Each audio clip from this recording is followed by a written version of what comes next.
अवधूत चिंतन श्री गुरुदेव दत्त.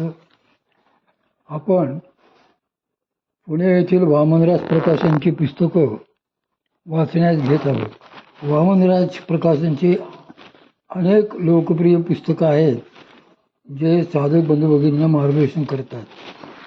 त्या पुस्तकांपैकी परमपूज्य सौ शकुंतलाताई आपटे लिखित सोनियाचा दिवस आधी अमृते पाहिला या पुस्तकाचं आपण वाचन करीत आहोत.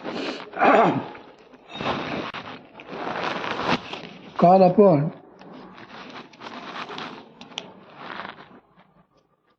धोंडोबाबांची कथा वाचली. आज देवावर विसंबिणी. एकदा मी माऊलीत गेले होते. परमपूज्य श्री मामांना कुठेतरी गावाला जायचे होते. त्यांच्यासमोर बरेच पैसे साठले होते. नोटा होत्या, चिल्लर नाणी होती. परमपूज्य श्री मामांनी अचानक मला विचारले, किती वाजले ग? मी म्हणाले 3 वाजले. मामा लगेच घाईघाईने उठले व म्हणाले की चला, मला गाडी आहे, चल चल. त्यांनी इतकी घाई केली की पैसे तिथेच राहिले. बरे, माझ्याही काही लक्षात आले नाही. मीही तशीच कारमध्ये बसले आणि त्यांना स्वारगेटला सोडले. तिथे पोहोचल्यावर मामा म्हणाले, आता काही जात नाही आम्ही. मी आश्चर्याने म्हटले, मग इथपर्यंत कशाला आलो आपण? काय झालंय? का नाही जात आपण? त्यावर मामा म्हणाले, अगं पैसे तिथेच राहिले.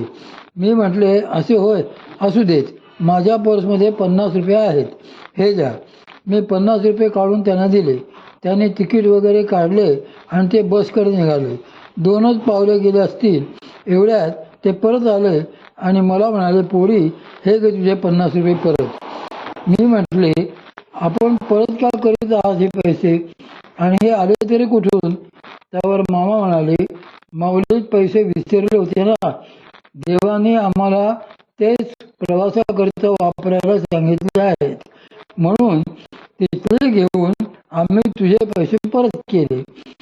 तो हिशोब आमचा आम्हाला राहू दे, तू नको त्यात पडूस. मी म्हटले, देवांचे फारच असते अगदी.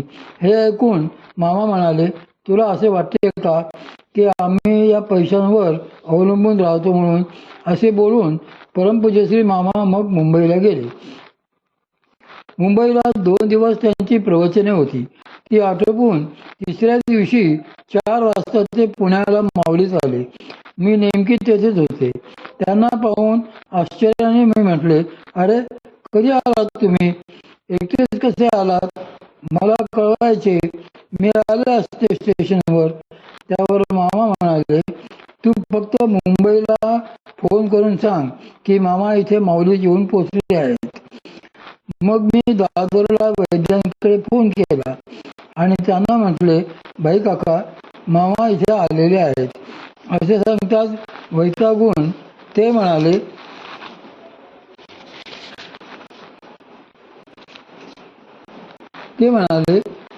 तू काय वेलपट आहेस का? मामा आत्ताच इथे समोर एका रुग्णाला बघायला गेले आहेत. मी म्हटले, अहो काहीतरी काय? भाई म्हणाले, अगं हो. मी म्हटले, अहो मामा तर इथेच बसलेले आहेत. तुमचा विश्वास जर बसत नसेल तर तुम्हीच बोला त्यांच्याशी. मग रिसिव्हर ओढून घेऊन मामा भाईंना म्हणाले, भाई मी पोचलो बरं इतका इथे. आणि त्यांनी परत धाडकन फोन माझ्या हातात ठेवला. फोनवर भाई मला म्हणाले, अगं हे शक्यच नाही. मामा जस्ट 1 मिनिटापूर्वीच घराच्या बाहेर पडले होते. मग माझ्या लक्षात आले की खरेच मामा कुठल्याही पैशांवर किंवा वाहनावर अवलंबून राहत नाही. ते तर केवळ श्री भगवंतांवर अवलंबून राहतात. आणू न विसंबे हरी जगत्रे जीवना. मग फोन ठेवून मी परमपूज्य श्री मामांना विचारले, मामा आज एवढे काय महत्त्वाचे आहे? त्यावर मामा म्हणाले, अगं प्रवचन आहे, जाहीर केले आहे, 100 माणसे येऊन बसतील, म्हणूनच ते असे आले होते. तर श्री भगवंत सर्व व्यापक. श्री भगवंतांसाठी, त्यांच्या भक्तांसाठी धडपडायचे आणि तेही केवळ श्री भगवंतांवर अवलंबून राहून. त्यांना बाकीचे काही घेणं देणं नसते. माझे सगळे संशय पटले की यांचे वेगळेच राज्य असते. हे आपल्या कल्पनेतच बसत नाही. माऊली म्हणतात की हे देवा, तसे जगत्रे जीवन तुम्हीच आहात. माणसाला दिलेली जागृती, स्वप्न, सुषुप्ती, तुर्या यापैकी कुठलीही अवस्था घ्या, ती तुम्हीच आहात. आणून विसंबे हरी जगत्रे जीवना. या गोपींना एकदा कोणीतरी सांगितले की या सगळ्या अवस्था म्हणजे श्री भगवंतच आहे. तुम्ही जर झोपलात आणि झोपल्यानंतर स्वप्नामध्ये गेलात तर ते तुम्हाला येऊन स्वप्नात भेटू शकतील. दुसऱ्या दिवसापासून सगळ्या गोपी झोपलेल्या. श्री भगवंताने विचारले, तुम्ही सगळ्या झोपताय का अशा? तर त्या गोपी म्हणाल्या, अहो स्वप्नात तरी तुम्ही दिसाल, बाकीचे जाऊ देत. जागृतीतील सगळ्या आशा तर आम्ही केव्हा सोडून दिल्या आहेत की तुम्ही आमच्याबरोबर राहाल किंवा आम्हाला भेटाल म्हणून. असे हे श्री भगवंत सगळ्यात व्यापून सगळीकडे भरलेले आहेत. त्यामुळे त्यांनाच विनवावे की तुम्ही जर सगळीकडे भरलेले आहात तर माझ्या बाबतीत एवढे तरी करा की ज्या ज्या ठिकाणी मन जाय माझे, त्या त्या ठिकाणी निजरूप तुझे. मी ठेविते मस्तक ज्या ठिकाणी, तेथे तुझे सद्गुरु पाय दोन्ही. निदान एवढे तरी करा.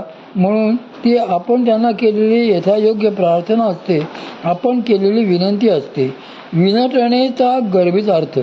माऊली पुढे म्हणतात की तनु मनु शरण विनटलो तुझ्या पायी, बाप रखुमा देवी वरा वाचुनी आणून येणे काही. देवा, तन मन धन सगळ्यांनी मी तुम्हाला शरण आलो आहे, विनटलो आहे. आता विनटलो आहे म्हणजे काय? नटणे आणि विनटणे हे भिन्न आहेत.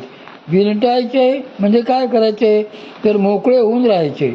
आतमध्ये एक, बाहेर एक, मागे एक, पुढे एक, या सगळ्या भानगडी सोडून द्यायच्या. साधे सरळ आयुष्य जगायचे, काही गुंतागुंत नाही, अगदी साधे. असे जर जगलो तर किती मोकळे वाटेल बघा. कोणाबद्दलही राग द्वेष बाळगायची गरज नाही, कारण प्रत्येक जण आपापल्या कर्माने चाललेला आहे. हे समजून घ्या की घरोघरी मातीच्या चुलीच आहेत. कोणाचे असे आहे, कोणाचे तसे आहे. त्यामुळे कोणी कोणाचा राग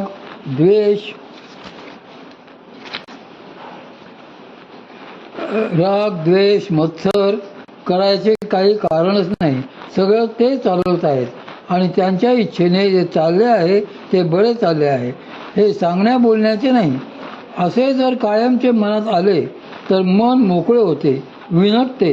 धरलेले जे नाट्य नटपण असते ते जाते. श्री संत रहिमांचा यावर एक फार सुंदर दोहा आहे. ते म्हणतात की रहीमन बात अगम्य की, कहन सुनन की नाही. जे जानत ते कहत नाही, कहत ते जानत नाही. रहीम येथे सांगतात की भगवत प्राप्ती ही अगम्य गोष्ट आहे. ती काही सोपी नाही. ती अत्यंत रहस्यमय आहे, कठीण आहे, अवघड आहे. मी तुम्हाला सांगायचे, श्री भगवंतांवर प्रेम करा, श्री भगवंतांवर प्रेम करा. आणि तुम्ही ऐकून म्हणायचे की हो हो श्री भगवंत, पण तुम्हाला ते कोण कुठलं काहीच माहीत नाही. कहन सुनन की नाही. मग खरे काय आहे? तर जे जानत ते कहत नाही, कहत ते जानत नाही. जे जाणतात ते कधी त्याविषयी बोलत नाहीत, पण जे म्हणतात की मला श्री भगवंत भेटले, मी ह्याच्यातून मोकळा झालो, त्याच्यातून मोकळा झालो, ते काही जाणत नाहीत. हे लक्षात ठेवावे. त्यांची अजिबात सुटका झालेली नसते. व्यवस्थित वासनांमध्ये अडकलेले असतात ते. त्यामुळे परब्रह्म प्राप्ती ही बोलण्या ऐकण्याची गोष्टच नाही. किती सुंदर सांगितले आहे बघा त्यांनी. मग आपण जी साधना करतो, जे नाम घेतो, त्याविषयी तरी दुसऱ्याला काही सांगायचे का? तर मुळीच नाही. कहन सुनन की नाही. एखाद्या वेळी दुसरे चेष्टा करतात, मग ते सहन होत नाही. त्यापेक्षा बोलूच नाही ना. तुम्ही मनामध्ये कुणाचा कशाचा विचार चिंतन करीत आहात ते लोकांना सांगायची गरज नसते. त्यामुळे आपण बोलताना वागताना नीट बोलतो की नाही हेच बघावे. आतमध्ये काय चालले आहे त्याच्याशी इतरांचा काही संबंध नाही. कारण आपण जे शास्त्र शिकतो आहे ते आतलं शास्त्र आहे, बाहेरचे नाही. म्हणून इतरांना उगीच सांगून ते वाया घालवू नये आणि सद्गुरूंकडून ऐकून त्याचा अभिमानही बाळगू नये. अशा दोन्ही गोष्टी महत्त्वाच्या आहेत. श्री भगवंतच आधार. श्री संत निळोबाराय महाराज आपली स्थिती सांगताना म्हणतात की जडला जीवी तो नव्हेची परता, चित्ती चित्ता व्यापुनिया, निळा म्हणे अवघाची हरी, आम्हा घरी दारी दाटला. आता हे श्री भगवंत जीवी धरले आहेत, ते चित्तात राहून चित्त व्यापून राहिलेले आहेत. सर्वत्र घरी दारी आम्हाला श्री भगवंतच दाटून राहिलेले दिसत आहेत. त्यांच्या वेगळे काही शिल्लकही नाही व प्रचितीलाही येत नाही. ही परिस्थिती सांगताना माऊली देखील येथे म्हणतात की बाप रखुमा देवी वरा वाचुनी आणून येणे काही. आपल्या कृपेने भगवती शक्ती जागृत करून सुषुम्नतेमध्ये तिचा प्रवेश करून जीवाचा उद्धार करणारे बाप म्हणजे श्री सद्गुरू. रखुमादेवी वरू म्हणजे श्री भगवंत. अशा या श्री सद्गुरून वाचून, श्री भगवंतांना वाचून, त्या रखुमादेवीवर वाचून आणून येणे काही.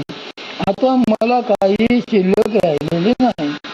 जेव्हा असे होते की त्यांच्याशिवाय काही शिल्लकच राहत नाही, सर्वत्र श्री भगवंतच प्रत्याला येतात, तेव्हा मात्र मोठी मजा असते.